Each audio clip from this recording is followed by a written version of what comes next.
विषय संदर्भातले म्हणजे आंबोली आणि गेळे संदर्भात चौगुलचा विषय हा 2016 पासून आम्ही 30 नोव्हेंबर 2016 जी आमची मंत्रालयात बैठक झाली तेव्हापासून आम्ही तो वेगळाच करून घेतला आणि त्याच्यानंतर चौगुलच्या ह्या विषयावर महत्वाची अशी बैठक झालेली नाही. 22 ऑक्टोबर 2023 ला विद्यमान मंत्री, कलेक्टर साहेब, दान, तहसीलदार, मंडल अधिकारी यांच्या संयुक्तपणे आमची बैठक झाली गावच्या मंदिरामध्ये. त्या मंदिरामध्ये कलेक्टरने पण सांगितलं होतं की आम्ही तुम्हाला ह्या बैठकीच्या संदर्भात या प्रश्नाच्या संदर्भात बोलवतो, पण कलेक्टरने सुद्धा आम्हाला आतापर्यंत ह्या संदर्भात बोलवलं नाही आणि ह्या सगळ्या गोष्टीकडे गांभीर्याने लक्ष देत नाही. म्हणून आम्ही हा विषय गंभीरपणे घेऊन आमरण उपोषणाचा विषय ठरवलेला आहे.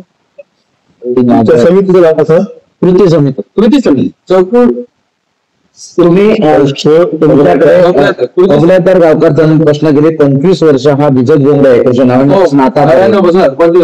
आता तुम्ही जी भूमिका घेतली आणि यापूर्वी पण याकडे अनेक महसूल मंत्री येऊन गेले तुमच्या दारी. आता तुमची अशी मागणी आहे का तुम्ही 1999 ला जो निर्णय झाला आणि 2000 मध्ये जे शासनाने केलं ते तुम्हाला फेर करून तुमच्या दारात द्यावे. मग यासाठी मुंबईला आम्हाला फेरफटका मारण्यापेक्षा संपूर्ण गावातून मुख्यमंत्र्यांनी करून द्यावं. बरोबर, ही भूमिका तुमची काय? भूमिका आमची कायम आहे. मला कुठच्याही राजकारण्यांना दोष द्यायचा नाहीये, पण विद्यमान आमदार सावंतवाडी मतदारसंघाचे मराठी शिक्षण मंत्री दीपकभाई हे 15 वर्ष झाली सत्तेत आहेत. 15 वर्षामध्ये चौकूळच्या प्रश्नासंदर्भात गांभीर्याने त्यांनी कुठचाही निर्णय घेतलेला नाही. त्यामुळे आमच्या प्रश्नापासून दीपकबाईने बाजूला राहावं हे आमच्यासाठी फार मोठं सहकार्य. आणि आम्ही चौकूळचे ग्रामस्थ आहेत, सुशिक्षित आहेत, सुजाण आहेत. आमचा प्रश्न आमच्या पद्धतीने आम्ही कसा सोडवायचा तो आम्ही 100% करू. म्हणतात आपलं दुसरं घर आहे आणि हा प्रश्न मीच सोडवणार आहे आणि एकीकडे आता चौकूळवासियांनी पूर्ण गाव.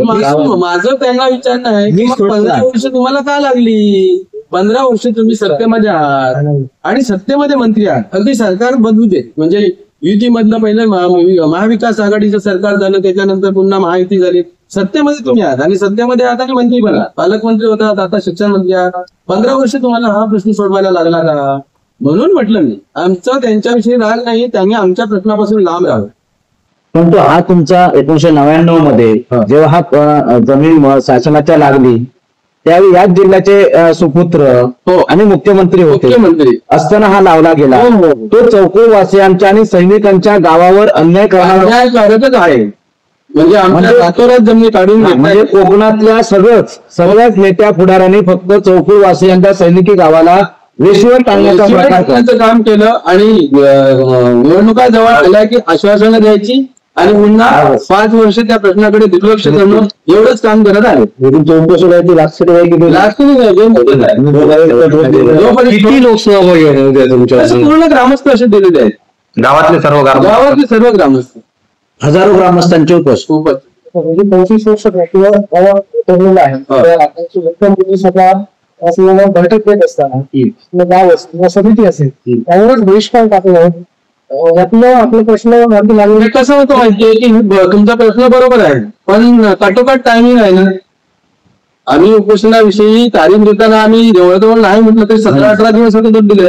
मला आम्हाला मंत्र्यांनी 8 दिवस अगोदर दिला असतं तर आम्ही गेलो असतो. आम्ही त्यांचा आदर करतो या बाबतीत, पण काटोकाट टायमिंगला आम्हाला शक्य नाहीये. हो अगदी. त्याने जर कोणत्याही प्रकारची चूक केली जाण्यापासून रोखणार नाही. लक्षात घ्या की आपापसामध्ये पुन्हा गैरसमज निर्माण होता. बैठक झाली त्याच्यामध्ये